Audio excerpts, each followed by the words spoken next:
Hi guys, you might notice that I'm in the same exact outfit, looking the same, in the same background, in the same room, and in the same all the things. I am just filming these videos back to back. So the last one that you saw was my pregnancy update video.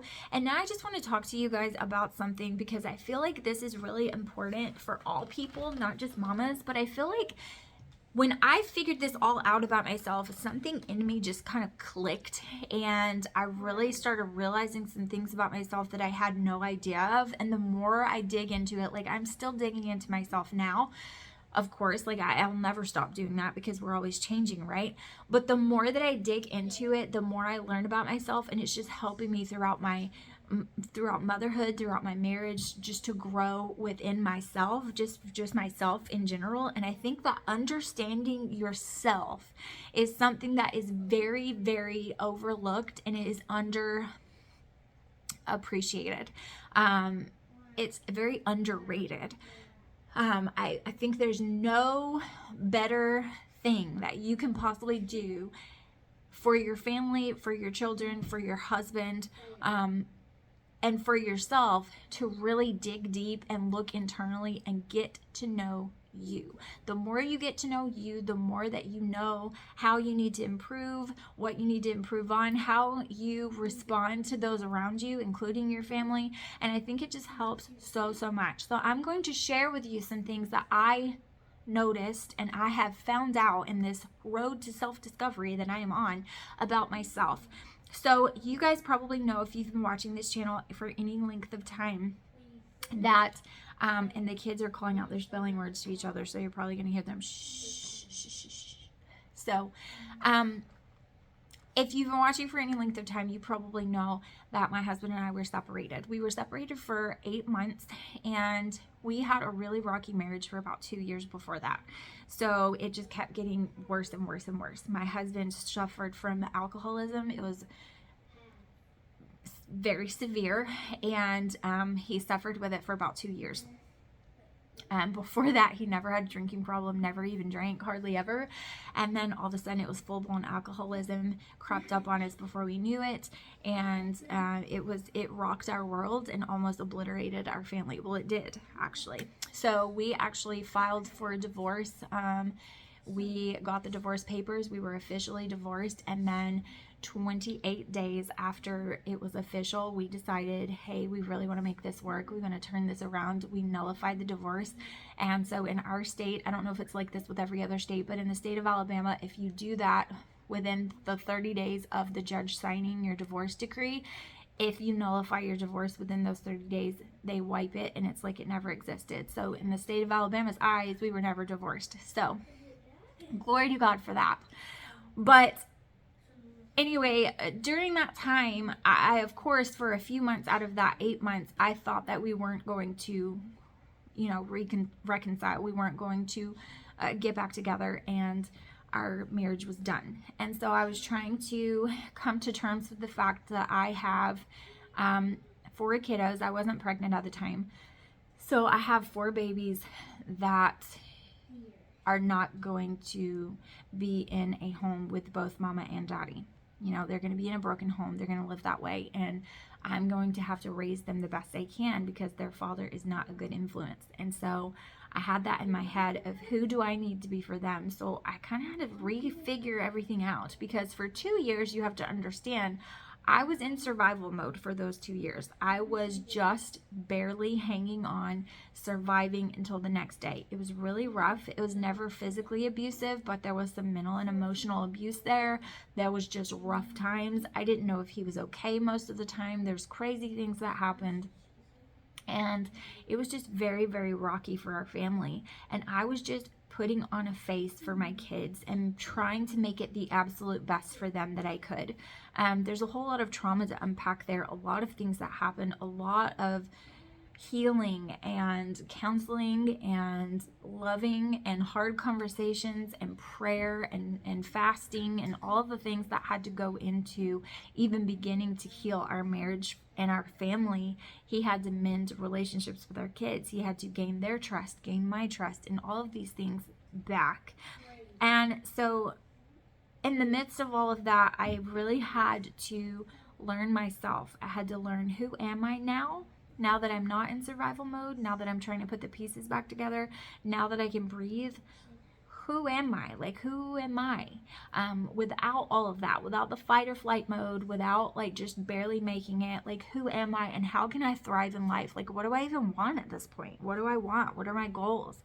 And of course, as we have gotten back together and our family is back together, we've had to come together and what are our new goals? What are our actual goals? What do we want for our family and what do we want for our future? And we've had to come together. So some of that has changed, but I still got to know myself. So that's a long intro to say, that's just kind of a little background for those of you who are new and weren't on the channel and didn't hear all of that before. I have learned things about myself over the years. I will be 36 years old this year. I've learned things about myself over the years that have really helped me, but I have learned so, like, probably triple the amount that I've ever learned in the rest of those 36 years in just the last year. Okay, I've crammed so much information about myself and really expounded upon the things that I already knew, and I just think it helps me so much in my everyday life, right? I have talked about this in another video about how I've just come up with a daily routine to keep our household clean and our household running well, and routines for homeschool that I'm still working on to see, you know, trial and erroring things to see what really works for each kid the best. And I've put all this in place, but the things that are clicking finally that have never clicked before, I've tried 50 billion times to keep our house on a good routine and a good schedule and keep my house clean. I'm almost 2 weeks in of keeping it spotless every single day, almost 2 weeks in, and I can honestly say that the reason why it is working today and has never worked before in all the 50 other ways I've tried is because I know myself. And I have learned things about myself that helps me implement these things into my daily life. So with all of that intro, very long 7-minute intro being said, what did I learn, right? Like, what are you getting at? What did you learn? So I am a INFJ. And if you don't know what the heck that is, what the frick acronym is this? It is a Myers-Briggs personality test. And I took that actually years ago. I took that years ago. They're testing each other with their spelling words and they're giggling. I took that personality test. You can take it. I think it's called like 16 personality test or 16 personalities quiz or something like that. You can Google it. It's free. You get, I think it's like 25 to 30 questions. You have to answer them like spot on, like instinctually. Here we go. I'm answering this question, like gut reaction. And once you do that, it will send the results to you. You can get them on your email so you can have them forever, but it sends you all these different results. It's not one of those things where you have to take this long test and then you get to the end and it's like, okay, now pay $5. No, it's free. It's completely free. You can pay to get more things about your personality to you, but you get the assessment and all of the things for free. Okay, so it's a really good test. And I've taken it years ago, but I actually just took it again to see if I would get the same results because it's been so many years later. I got the exact same results. And it's still free. So I can honestly tell you that. I'll try to remember to link it in the description below if you want to take this. But there are lots of personality tests out there. There's a lot of personality tests that certain counselors use to see what type of personality that you are. If you guys are done with your spelling words, you can go take a break. And when I'm done with this video, I'll call you back up for your language arts, okay? But just try to keep your brothers occupied while you're down there. So I have taken lots of different tests, right? But I've never taken one that explains me better than this one, okay? So there's several things I've learned about myself, and this is the first one, okay? So the Myers-Briggs personality test says that I am an INFJ, and it has 2 other letters after that, and I can't quite remember which one I am. But INFJ is the most important. So it stands for things, but could I tell you what each letter stands for? No, because I don't remember. So you're just going to have to go with it. Basically, I am an introvert. I am an introverted extrovert. So what that means is that to the public eye, I appear to be very extroverted, right? Like I can sit here and talk to you and be animated and blah, blah, blah, and flashy and all the things, and I can do all the things. I do all the event planning for our church, like all of the decorating. I usually host or hostess the baby showers. I come up with all the games. I get up in front of the people. I pray in front of people. I pray over people. I do all of these things. I do them out loud in front of everyone with no problem at all. Just get up, oh, I'll do it, and just grab the microphone. But inside, I am the most introverted person you'll ever see. So I will talk your head off. I'm doing it right now in a video. Blah, blah, blah, blah, blah. Talk to you, talk to you, talk to you. But really, I'm a hermit, and I would really like to stay indoors all of the time and do absolutely nothing and be in my little hidey hole crafting away in a craft room somewhere or doing something else creative where no one is here. I like to have people over, but not really. When they come over, I'm like, oh, I just want my space. Like, I feel really awkward with you here. But I also love to conversate with people. It's very odd, right? It seems like I conflict with myself. And these are things I've noticed about myself my entire life. But until I took that test, it didn't make any sense. It seems like, to me, I have aspects of my personality that just butt heads with each other. They make no sense. They contradict each other. And I'm a very complicated person. Like, what the heck is happening to me? Okay. This personality test like way opened my eyes. I was like, what? I'm not a freaking crazy person, or maybe I am a little bit, but it's okay because it's a crazy with a label, right? Like a label that's not like putting me in a psych ward label, a label that actually makes sense, right? So I figured this out. And I started digging into everything I could find about it because I was like, just the description that it described me as, I was like, holy crap. Like, this is my entire life on a piece of paper in black and white. Like, this is crazy. It explains every question I've ever had about myself. And this is so accurate. Like, it is me. Like, when I read it out loud, Josh was like, whoa. Like he took it as well. We both took it together. And his was really accurate as well. Like, on point. But when I read mine aloud, he was like, whoa, that's crazy. Like, I've never seen anything describe you better than that. Like, I couldn't have described it better myself.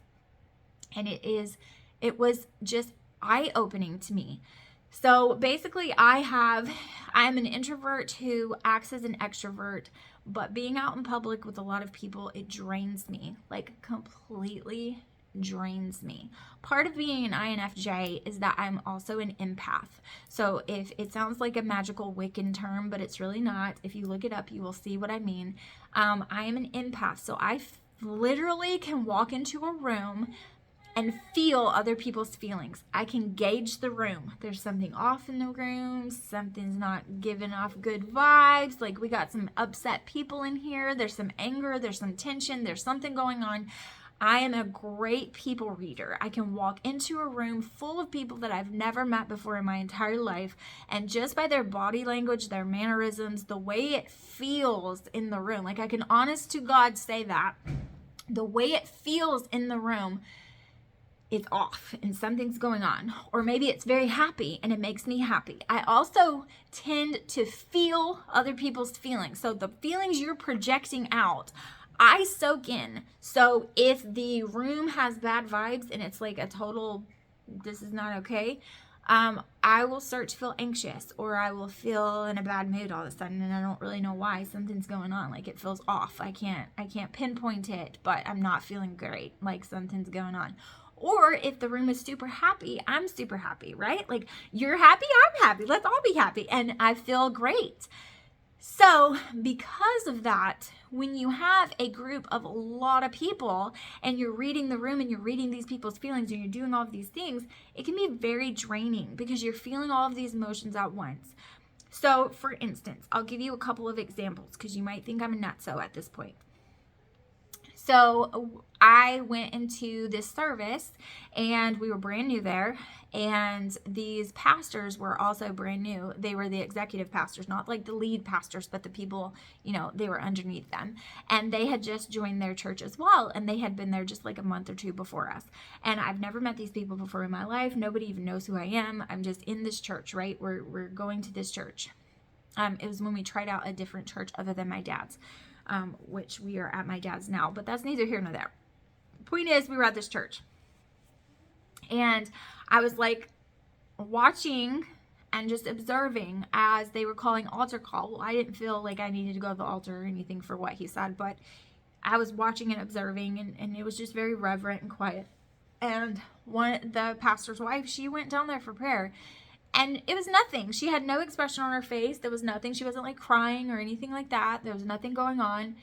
But I said to Joshua, she's sad. And he was like, what? What are you talking about, Ashley? She's not sad. Look at her. She doesn't look sad. I was like, she's devastated. She is so sad and so depressed and so lonely. And he was like, what are you talking about? Could you be quiet? Like, stop saying stuff like that. And I was like, I have to tell her. He was like, you have to tell her what? Like, don't be telling people things. Don't be going up to people you've never met and making a crazy person out of yourself. We just got here. Like, we don't even know anybody. Could you just be quiet? And I was like, Joshua, I have to tell her. And so church ends, and I just so happened to see her walking down the hallway. So I'm like chasing her down. I probably look like a psycho, but it's okay. And I just felt like the Lord had a message for me to give to her, but I knew that she was so sad and absolutely devastated and depressed, and I told her that. And she just broke down and started weeping in front of everybody.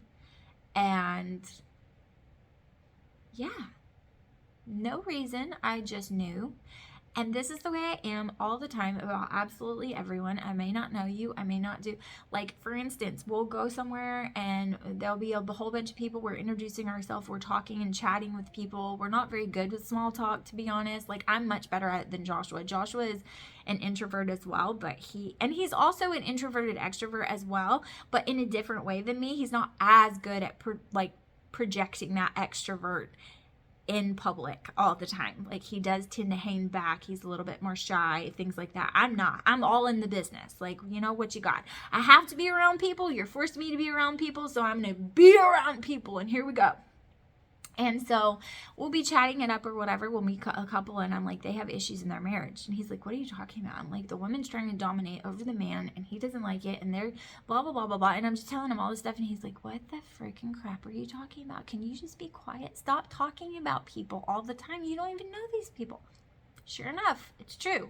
And it's because I can read the atmosphere of the room. I can read body language. I can feel what they're feeling. If someone, people tell me things. They're always talking to me. They're always telling me their life story. Like, I just meet these people and they're crying to me, telling me about every single thing that goes on in their life. They open up to me. They know they can trust that because I treasure people's feelings. I take it very seriously.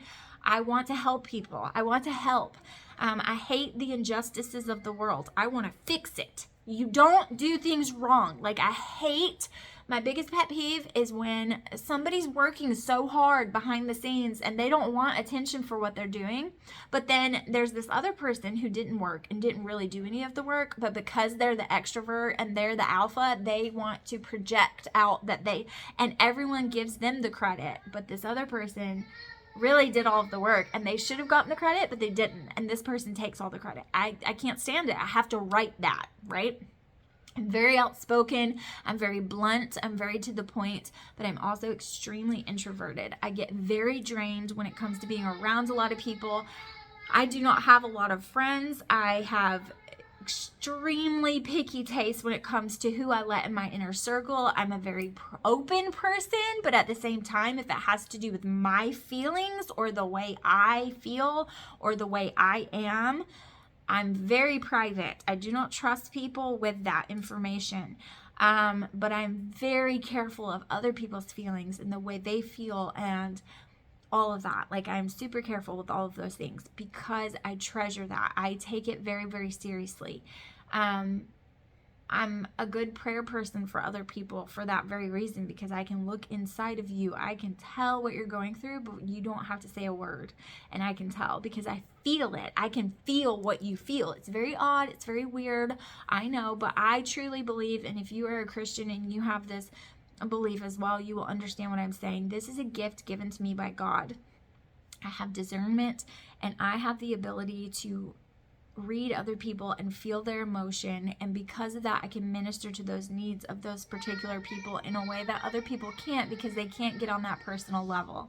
You can hear Jensen screaming, sing song, dance downstairs, but that's just life with all my kids. So it's crazy, right? Like, that's one of the biggest things about me. Another thing is that I put other people before me. So I will be last. every single time.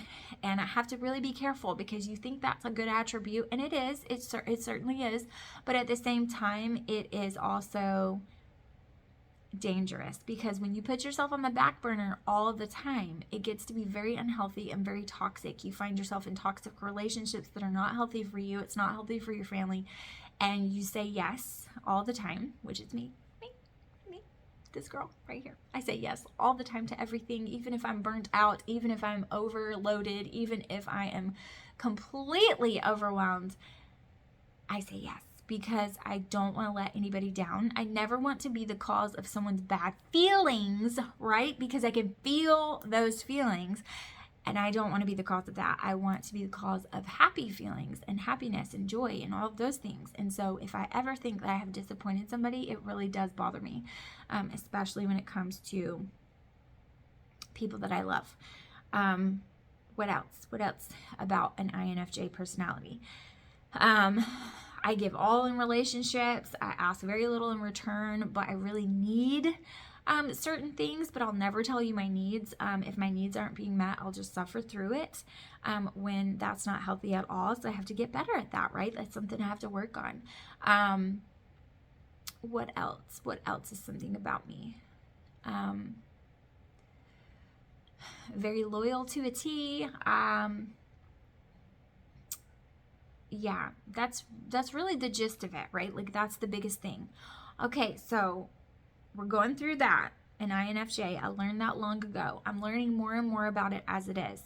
But in this recent year, I have found that as well as being an INFJ, I also have ADHD. Okay, I just had to deal with a toddler poop situation, so I don't even know where I was. But in addition to being an INFJ, I've also come to understand that I have ADHD. And one thing I didn't mention about being an INFJ is that it's the rarest personality type in the entire world. It is the rarest. It's 1% of the population.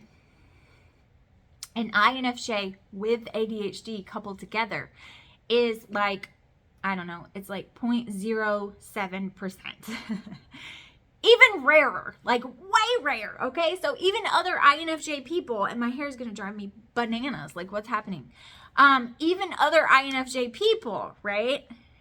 They don't have ADHD. They tend to be very focused people. They tend to be, they don't have ADHD. It's very, very uncommon. And here I am. Hi, me. Here I am, and I have both. And it is very evident that I have both. And if you knew me in real life on a personal level, you would know how legitimate it is. It's insane. I have ADHD to a T. I have ADHD rage, where I get so frustrated with all the things that I just go, bah! My temper is that way. I have a firecracker temper, is what my dad calls it. Like, I get very upset when things are not right, and because of that, I tend to be like, bah! And then I'm okay again. I'm fine. And it is ADHD. Look up ADHD rage. That's me. Not that I have like this explosive temper all the time, but I do get easily frustrated. I have sensory overload issues. I get very sensory overloaded very quickly, and that's with smells, that's with sounds, that is with touching. I don't like to be touched. People touching me, too many people touching me. I don't even really like to be hugged on or loved on. I'm like, no, I don't like that. Just don't touch me. Just leave me alone. This is my bubble. This is your bubble. Stay in your bubble. So, there's an exception of Joshua, but even Joshua, like if I'm doing something, Joshua has a tendency to want to hug me when I'm doing something. I'm doing something, and that's when he wants to come and love on me, and I'm like, like inside, I'm like, I don't want you to touch me. I'm doing something, like just leave me alone. My kids, like it can be very overwhelming. I love all over my babies. I will love them and kiss them and tickle them and hug them and cuddle them and all the things and be the most nurturing mother. But eventually, I need my space. And I don't like to be touched. Like Jensen crawls all over me, climbs all over me, wallows all over me all the time. I hate it so very much. And inside I'm cringing, but I deal with it because he's my baby and that's what he needs from me. And so I have to learn that, right? So some things can be very challenging to be a mother, to be a spouse, to be a person, I don't know, with these very rare personality types, right? And so I have to learn that. Like, what is my spouse's love language? What is my love language? My love language is acts of service. If you wash the dishes or you are helping me out, honey, I will be in love with you. That is the sexiest thing to me. You gonna roll up your sleeves and do something I need you to do? Heck to the yes. I'm all in. Let's go to the bedroom. Like, I'm excited about you. I can tell you love me. I feel loved. I feel good about this whole thing we got going on together. I'm ready to go, right? With my kids, it's the same way. If you go out of your way to do something, the heart eyes come out and the heart emojis. I'm like, are you kidding? This is great. You're amazing. You're wonderful. And you love me. And I can tell you love me. I feel loved because you're trying to help me, right? That's how I feel loved. So what are their love languages? What are their personality types? How do our personality types work together? And because I'm an INFJ, which is already difficult enough, like, come on now. We are the most misunderstood. We feel things on a deeper level, while someone's like, oh yes, it's a raindrop. It's like, no, all of creation is getting nourished from these raindrops that are falling, and it's so beautiful and hazy outside. It's like a magical forest and blah blah blah. Actually, it's not that deep. It's just raining outside. It's fine. It'll go away in a minute. Like, I feel everything on a super deep level. I look into things so deeply. I feel everything so deeply. And because I feel other people's emotions, sometimes it's really hard for me to know what my emotions are and to explain those emotions, because I'm so used to feeling everybody else's. Like, this is blah, blah, blah. No, I didn't ask how they felt. I'm asking how you feel about it. Oh, well, I guess I feel da, da, da, but they have been going through blah, blah, blah, blah, blah. No. And that's something, like, when I went to counseling, that's something that I went to counseling when Joshua and I separated, and I kept going after we were trying to reconcile so that I could work through some things. He went to counseling separate. I went to counseling separate so we could work on our separate selves before we came together. And one thing my counselor was constantly getting on to me about is, Ashley, I didn't ask how anybody else felt about it. I didn't ask what they were going through or how they felt or the hard time they were having. I asked about you. How do you feel? And I was like, oh. I don't know. Like, I'm not really sure. I don't really know what that looks like. Like, how do I answer that? She was like, you don't know how you feel? And I was like, I mean, not really. I don't really know how to express that. And so that's something with my personality. Like, it's hard for me to feel my own emotions because I'm always feeling everybody else's, and I can feel what they feel. So it becomes my feeling, but it's really not. That's not really how I feel about it. I deal with,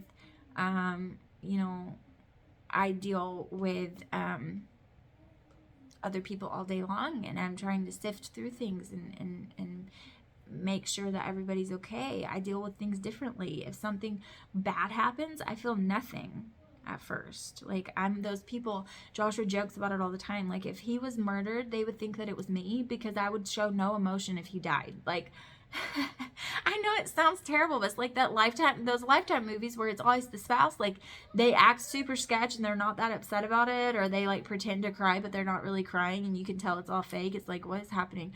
I would show no emotion because I cannot express emotion or sift through my emotions until a while later. Like, it's delayed, right? Because I'm trying to logically process through everything, analyze everything, and say, how is this going to affect my kids? How is this going to affect them? What are they feeling right now? They're feeling this, and they're feeling this, and everybody's feeling this, and what are we going to do? Okay, well, this is what I have to do to get through today, and this is what I have to do to get through tomorrow, and I just have to get through this, and I have to do this, and I have to do this, and there's no emotion. Like, I feel nothing. And then weeks later, I would finally have the breakdown where I constantly lost it. Have you ever seen Vampire Diaries, where, like, Caroline Forbes, she's, like, showing no emotion about her mom's death, and she's this very emotional person, so that she's feeling emotion about it, but she shows nothing, and really it's because she turns her humanity switch off. And when she finally comes to herself and goes through everything and makes herself feel it, she's like a basket case. That would be me, because I can't process things on,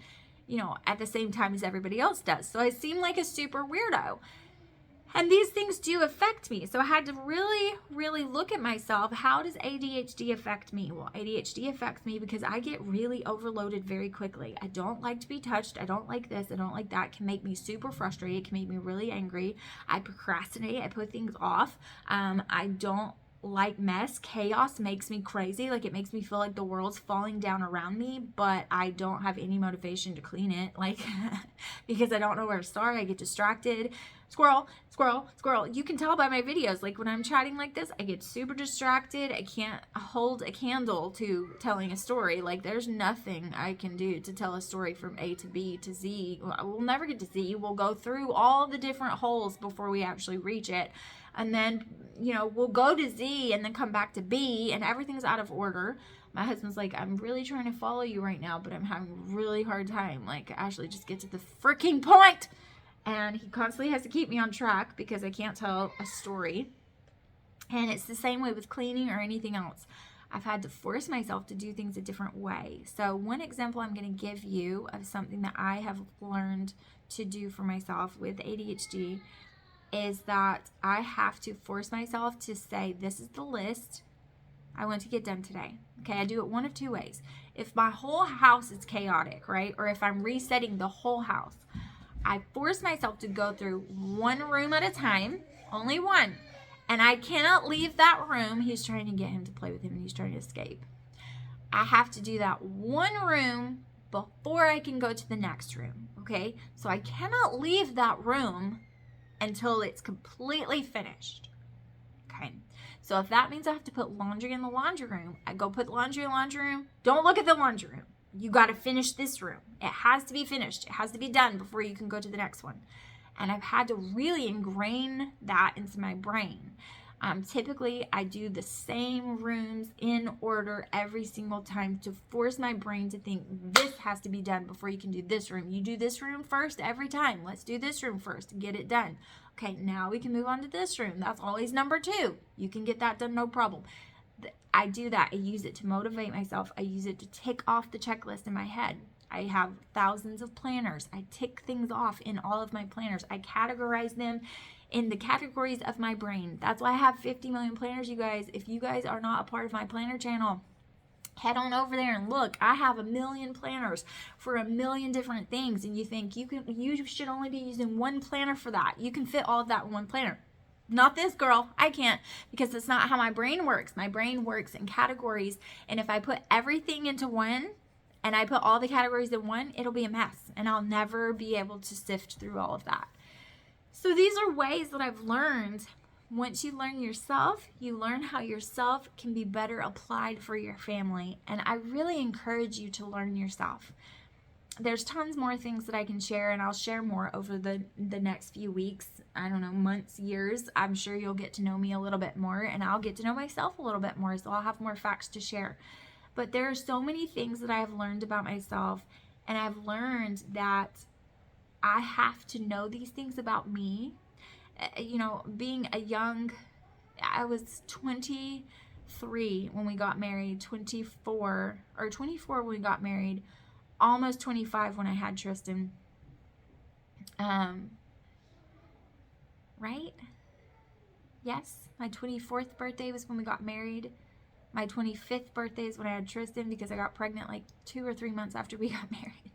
And so I was a young girl in my 20s. I had, been through a lot already, but I didn't know myself, and I didn't know things about myself. I noticed things here and there, but I didn't dive into them. I wanted to get to know everybody else, and I thought that was most important. But it is so important to put time and effort into learning you, learning who you are, learn what makes you tick, learn about your personality, what makes your brain work, what's going on inside of me. And if you don't have money or time for counseling, you don't have to do it that way. You can learn it on your own. There's so many resources available. It's 2023. In this digital world we live in, there's so many resources available where you can learn yourself. And I really encourage you to do that, because it will help you be a better homemaker. It'll help you be a better mom. It'll help you be a better spouse. It'll help you be better in all of your relationships and your relationship to yourself. You'll feel better because you will know, why do I feel this way? Why am I reacting this way? What about me makes me feel like this, and what can I do to better make myself the best me that I can be? So that is the process that I am going through right now. I would love to share more with you. If you need to talk, I will leave my email as always. And yeah, I'm looking forward to doing these videos with you guys. I'm looking forward to getting back into the routine of lots of different videos and vlogging and cleaning videos and all the things, because I really think it's going to be a lot of fun. So stick around. If you are not subscribed, please do so. Definitely hit the like button if you like the content, so that I know which content is everybody's favorite and what to do more of. And definitely leave your feedback and leave any comments that you have. If you want to chat, I would love to get to know each and every single one of you. Love to get to know you. And that whining from that toddler is my cue. I gotta go downstairs and do more mama things. So thank you guys so much for watching. I appreciate you joining me today, and I'll see you guys in the next video. Bye guys.